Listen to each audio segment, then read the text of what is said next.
Price lord. ಕರ್ತನಾದ ಯೇಸುವಿನ ನಾಮದಲ್ಲಿ ನಿಮ್ಮೆಲ್ಲರನ್ನು ವಂದಿಸುತ್ತೇನೆ. ಕರ್ತ ನಿಮ್ಮನ್ನು ಆಶೀರ್ವದಿಸಲಿ. ನಿಮ್ಮ ಪ್ರಾರ್ಥನೆಗಳಿಗೆ ಸದುತ್ತರವನ್ನು ದಯಪಾಲಿಸಲಿ.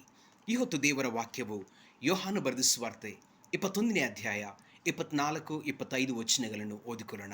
ಇಲ್ಲಿ ದೇವರ ಶಿಷ್ಯನು ಆಗಿರುವಂಥ ನಮ್ಮ ಕರ್ತನಾದ ಯೇಸು ಕ್ರಿಸ್ತನ ಶಿಷ್ಯನಾಗಿರುವ ಯೋಹಾನನು ಈ ಒಂದು ಸುವಾರ್ತೆಯನ್ನು ಬರೆದಿದ್ದಾರೆ ಮತ್ತು ಆತನು ಸಾಕ್ಷಿಯನ್ನು ಹೇಳಿದ್ದಾನೆ. ಅದನ್ನು ನಾವು ಓದಿಕೊಳ್ಳೋಣ. ಈ ಸಂಗತಿಗಳನ್ನು ಬರೆದು ಇವುಗಳ ವಿಷಯವಾಗಿ ಸಾಕ್ಷಿ ಹೇಳುವ ಶಿಷ್ಯನು ಇವನೇ. ಇವನ ಸಾಕ್ಷಿ ಸತ್ಯವೆಂದು ನಾವು ಬಲ್ಲೆವು.